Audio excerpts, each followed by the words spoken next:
বন্ধুর প্রেমে যে আনন্দ, বন্ধুর প্রেমে যে আনন্দ সবাই জানে না। প্রেম বিনা কেউ প্রাণ বন্ধুরে দেখা পাইবা না। বন্ধুর প্রেমে যে আনন্দ, বন্ধুর প্রেমে যে আনন্দ সবাই জানে না। প্রেম বিনা কেউ প্রাণ বন্ধুরে দেখা পাইবা না। নূহ নবী পয়গম্বর ছিলেন, তুফানেতে উড়িয়া নিল। নূহ নবী পয়গম্বর ছিলেন, তুফানেতে উড়িয়া নিল। ফেরাউন ডুবিয়া মরল, প্রেম ছিল না। হাই গো প্রেম বিনা কেউ প্রাণ বন্ধুরে দেখা পাইবা না। বন্ধুর প্রেমে যে আনন্দ, বন্ধুর প্রেমে যে আনন্দ সবাই জানে না। হাই গো প্রেম বিনা কেউ প্রাণ বন্ধুরে দেখা পাইবা না। মুসা নবী পয়গম্বর ছিলেন, তোর পাহাড়ে নূর দেখিলেন। মুসা নবী পয়গম্বর ছিলেন, তোর পাহাড়ে নূর দেখিলেন। খোদার নূরে পাহাড় জ্বলে, মুসা জ্বলে না। হাই গো প্রেম বিনা কেউ প্রাণ বন্ধুরে দেখা পাইবা না।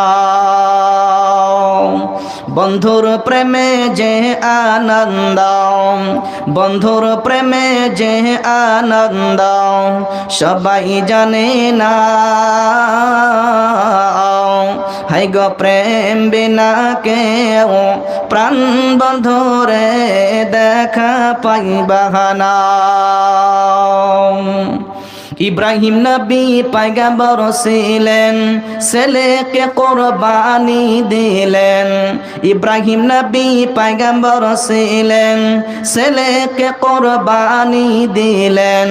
সত্য কুরবানি নয়, শুধু প্রেমের ছলনা। হাই গো প্রেম বিনা কেউ প্রাণ বন্ধুরে দেখা পাইবা না। বন্ধুর প্রেমে যে আনন্দ, বন্ধুর প্রেমে যে আনন্দ সবাই জানে না।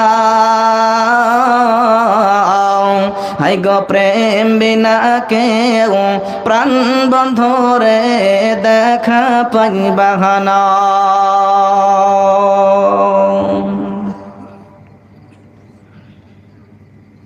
আজকের বাৎসরিক জলসার যোগ্যতম সভাপতি সাহেব ও মঞ্চে বসে থাকা উলামায়ে কেরামগণ, সামনে বসে থাকা ছোট বড় ভাই সকল, পর্দার আড়ালে বসে থাকা মা ও বোনেরা, প্রশংসা মাত্রই সেই মহান আল্লাহ সুবহানাহু ওয়া তাআলার দরবারে, যিনি আমাদেরকে এই বৃষ্টির ভিতরেও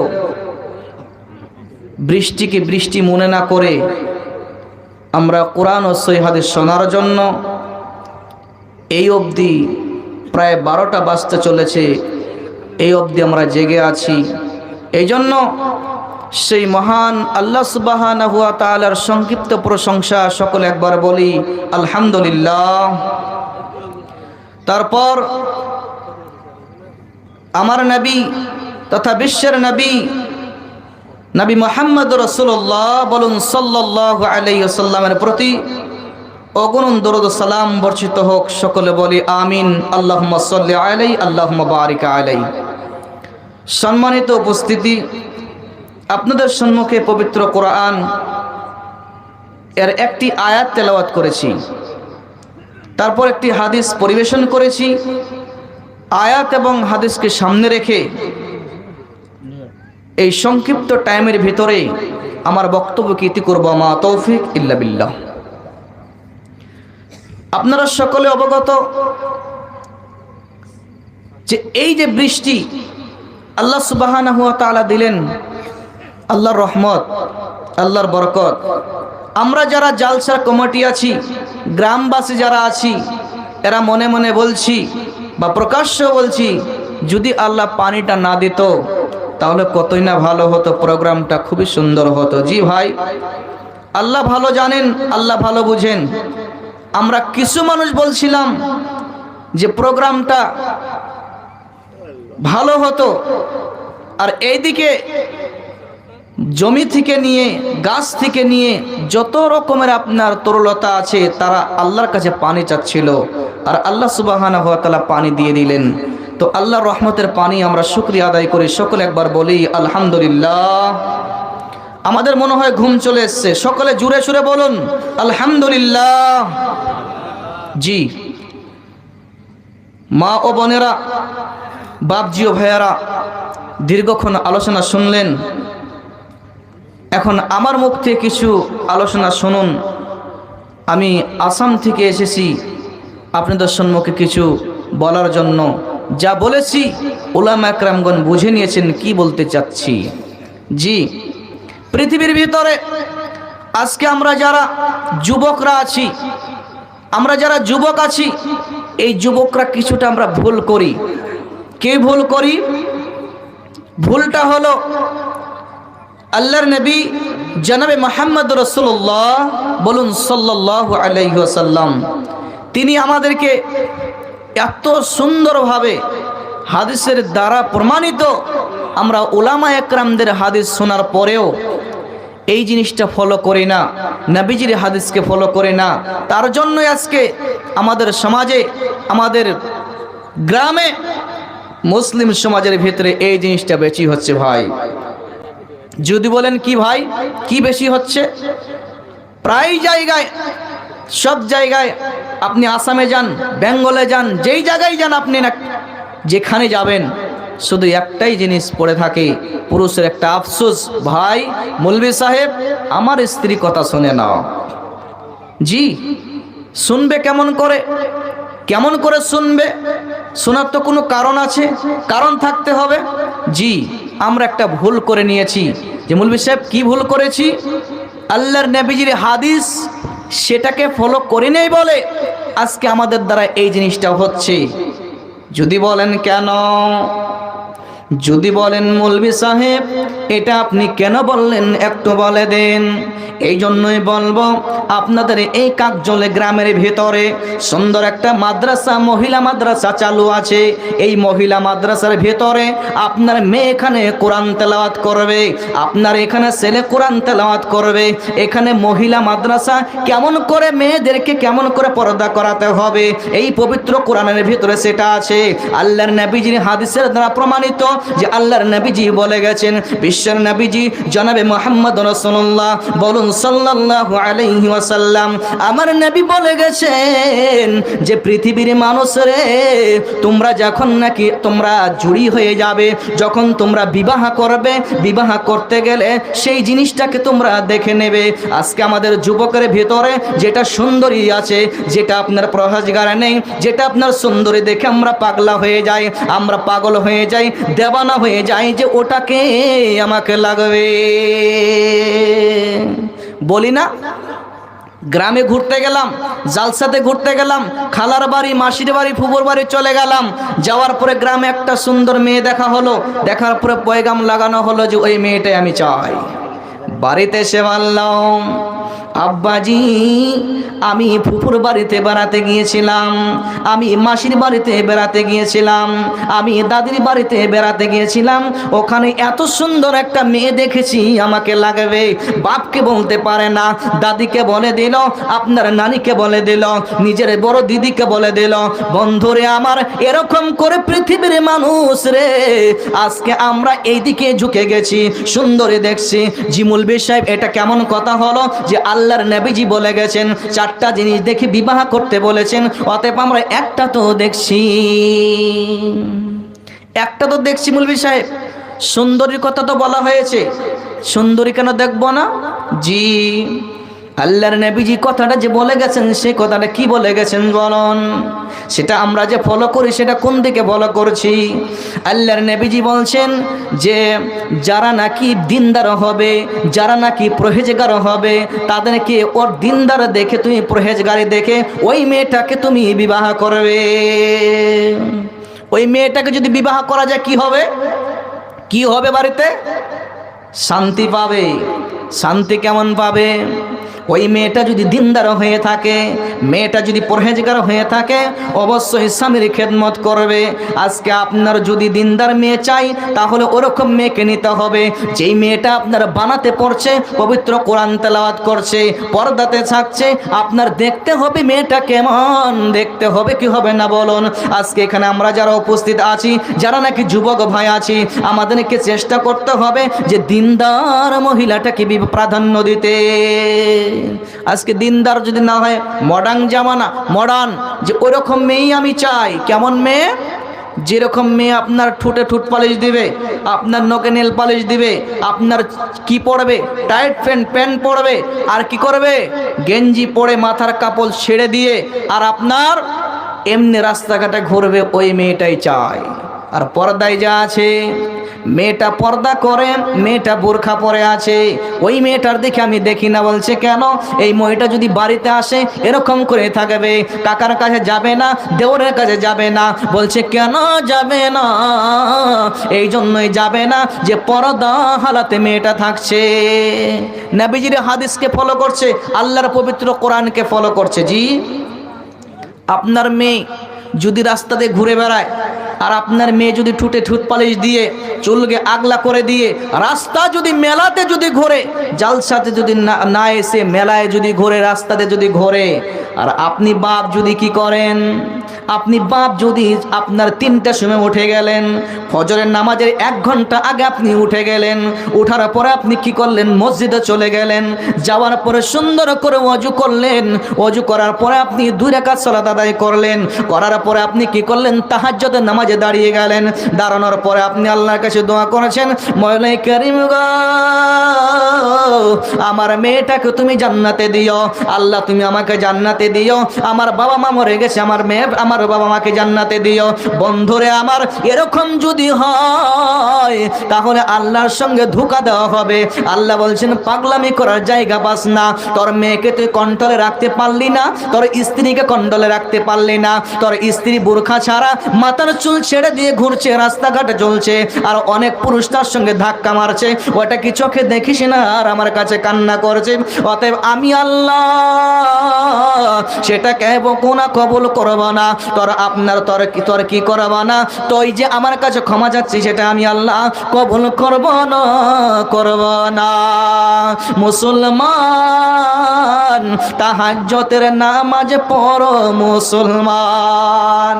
আমরা তাহাজ্জুদের নামাজ পড়ে যদি আল্লাহর কাছে যদি এরকম করে কান্না করি, আর যদি চোখের অস্ত্রকে ঝরে যদি আল্লাহকে বলি মওলাই করিম আমাকে মাফ করো, আমাকে ক্ষমা করো, আল্লাহ বলবেন কখনো হবে না। তোর বেটিকে কন্ট্রোলে রাখতে পারলি না, তোর বেটাকে কন্ট্রোলে রাখতে পারলি না, তোর স্ত্রীকে কন্ট্রোলে রাখতে পারলি না। তোর স্ত্রী বাজারে যাবে, ঘাটে যাবে, মাঠে যাবে, কেন?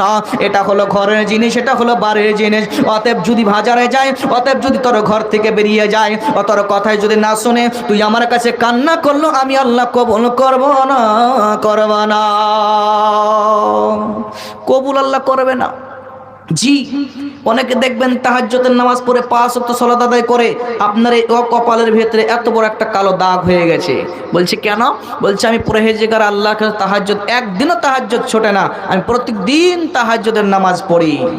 আসামের ভূমিতে একটা লোক জালসা করতে গিয়েছিলাম, বলছিলাম ভাই তুমি তাহাজ্জুদের নামাজ পড়ো, আমাকে বলছে মৌলভী সাহেব আমার জন্য একটু দোয়া করবেন। আমি প্রত্যেক দিন তাহাজ্জুদের নামাজ পড়ি। ওই বাড়িতে যাওয়ার পরে রান্না বললো, খাওয়া দাওয়া করালো, তার বেটি এসে আমাকে খাবার দিচ্ছে। আমি বললাম মনে মনে, রে ভাই তুমি আমার জন্য আমাকে বললে দোয়া করতে, আর তোমার বেটিকে দিয়ে আমাকে খাওয়া দাওয়া করালে, অতএব এটা আল্লাহর সঙ্গে ধোঁকা দিলে, অতএব আল্লাহ এটা কবুল করবে না, করবে না। যদি তাহাজ্জুদের নামাজ পড়ে আল্লাহর কাছে কান্না করো, কাবা শরীফে যে যদি গিলাফ ধরে কান্না করা হয়, আপনার হজ করতে যদি আল্লাহর ঘরে যে কান্না করা হয়, অতএব আল্লাহ এটা কবুল করবে না, হবে না, হবে না, হবে না। বলছে কেন মৌলভী সাহেব? ওই তো লোকটা হজ করে এসছে, হজে গিয়েছিল, কেন কান্না করলে হবে না? বলছে তোমার বেটি কথা শুনিনি তোমার দ্বারায়, তুমি বেটিকে কন্ট্রোলে রাখতে পারোনি, তোমার স্ত্রীকে কন্ট্রোলে রাখতে পারোনি। বাজারে ঘুরেছে, হাটে ঘুরেছে, অনেক পুরুষের দিকে তাকিয়েছে, আর পুরুষ তাকানোর জন্য অত বড় গুনাহ হয়েছে। সমান সমান ভাবে তুমি বাপ তোমার ঘরেও পড়ে গেছে। প্রত্যেকটা গার্জেনকেই কঠিন কিয়ামতের দিন আল্লাহর দরবারে গার্জেন স্বরূপ তাকে হিসাব দিতে হবে। জি মা, বোন আমার জালসা শুনতে এসেছেন, মঞ্চে বসে আছেন, আশা করি প্যান্ডেলে নেই, কারণ বৃষ্টির কারণে, পানির কারণে প্যান্ডেলে বসতে পারেননি। বানাত মাদ্রাসায় আপনারা বসে আপনারা দেখতে পাচ্ছেন, আপনারা শুনতে পাচ্ছেন। আপনাদেরকে অনুরোধ করে একটা কথা বলবো, মহিলারা রে, ও মা রে, ও খালা রে, ও ফুফুরে, আপনাকে অনুরোধ করে বলা হচ্ছে, আমি আসামের মুসাফির আপনাদের কাছে একটা কথা বলে যাই। আপনি কি চান মহিলা, আপনি কি চান যে আপনার জন্য আপনার বাপ জাহান্নামে চলে যাক? আপনি কি চান আপনার জন্য আপনার ভাই জাহান্নামে চলে যাক? আপনি কি চান আপনার জন্য আপনার স্বামী জাহান্নামে চলে যাক? আপনি কি চান আপনার জন্য আপনার বেটা জাহান্নামে চলে যাক? আপনি যদি চান তাহলে আপনি ঘুরবেন, কি করবেন? মেলাতে ঘুরবেন, রাস্তাঘাটে ঘুরবেন, আপনি পুরুষের সঙ্গে কথা বলবেন, বেপরদায় হয়ে চলবেন।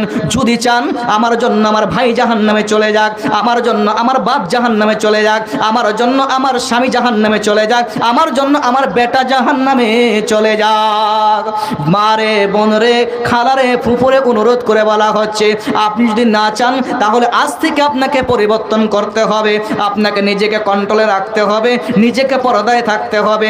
আপনি যদি চান আমার জন্য আমার বাপ এবং মা, আমার বাপ, আমার ভাই, আমার স্বামী, আমার বেটার জন্য জান্নাতে যায়, এটা যদি চান তাহলে আপনি কন্ট্রোলে থাকতে হবে। যদি বলেন কেন? জি, আপনি যদি জাহান্নামে যান তাহলে আপনি একাই যাবেন না, 4খানা পুরুষ কিনে ঢুকবেন। আর যদি আপনি জান্নাতে চলে যান তাহলে 4খানা পুরুষ নিয়ে আপনি জান্নাতে ঢুকবেন। তাহলে আপনি কোনটা চাই? আমরা, আমাদের জন্য আল্লাহ সুবহানাহু ওয়া তাআলা জান্নাত বানিয়েছেন এবং আমাদের জন্য জাহান্নামকে আল্লাহ তৈরি করেছেন। জান্নাতে আমাদেরকে ভরা হবে এবং জাহান্নামে আমাদেরকে ভরা হবে। জাহান্নাম কি করে বসে আছে? আল্লাহ সুবহানাহু ওয়া তাআলা সূরা নাবার ভিতরে উল্লেখ করেছেন, ইন্না জাহান্নামা কানাত মিরসাদা। মুসলমান, জাহান্নাম উৎ পেতে বসে আছে গ্রাস করার জন্য, আমাদেরকে গ্রাস করবে। আমরা যখন মরে যাব, মরে যাওয়ার সঙ্গে সঙ্গে আমাদেরকে আল্লাহ জাহান্নামে ভরবে, আর জাহান্নাম উৎ পেতে বসে আছে। আমরা চাই কোনটা? আমরা তো জান্নাত চাই। এই যে জালসা শুনতে এসেছি, কিসের আশায় এসেছি? জান্নাতের আশায়। এই মঞ্চে বসে আছি, প্যান্ডেলে বসে আছি, কিসের আশায়? বলছি জান্নাতের আশায়। যদি এখানে নাচ গান হতো আমরা এখানে আসতাম না। কে আসবে না? যারা পরকাল চাবে তারা গান বাজনা দেখতে যাবে না, মোবাইলে ইউটিউবে আপনার গান বাজনা শুনবে না, ল্যাংটামের নাচ গান দেখবে না। এটা একটা মুসলমানের কাজ, একটা মুমিনের কাজ। এটা হলো যে আমি ল্যাংটামের গান আমি শুনবো না, ইহুদি খ্রিস্টানদের গান বাজনা শুনবো না। এটা কে করবে? কে করবে? একটা মুসলমান, একটা মুমিন ব্যক্তি এটাই করবে। একটা মুসলমান, একটা মুমিন ব্যক্তি এটা করবে যে আমি মহিলাদের, ওই বেপরদা মহিলার গান বাজনা আমি দেখব না, কারণ আমি জাহান্নামে যেতে চাই না। জাহান্নামে কত শাস্তি হবে এটা আপনারা জানেন। জাহান্নামের ভিতরে আপনাকে কি করা হবে এটা আপনি জানেন। কেমন খাদ্য দেওয়া হবে, তাকে আপনাকে কেমন পোশাক পরানো হবে এটা আপনারা জানা আছে। বন্ধুরে আমার, তাহলে যদি আপনি নিজের সংসারটা পরিবর্তন করতে চান, যদি আপনি এখনো বিবাহ করেননি, যদি বিবাহ করতে চান তাহলে আপনাকে কেমন মেয়েকে বিবাহ করতে হবে আজ থেকে শুনে নিন। নিজেকে ওরকম মেয়েকে যদি বিবাহ করেন, বাড়ির ভিতরে শান্তি পাবেন, বাড়ির ভিতরে আপনার কোনো অসুবিধা হবে না, বাড়ির ভিতরে আপনার কি হবে, আপনার শ্বশুর শাশুড়িকে নিয়ে আপনি ভালো থাকতে পারবেন। এবং আপনাকে কি করা হবে, আপনি একটা দিনদার মহিলাকে যদি বিবাহ করেন তাহলে আপনার দুনিয়াটাও জান্নাত এবং মৃত্যুর পর আপনি জান্নাতি আল্লাহ দেবে।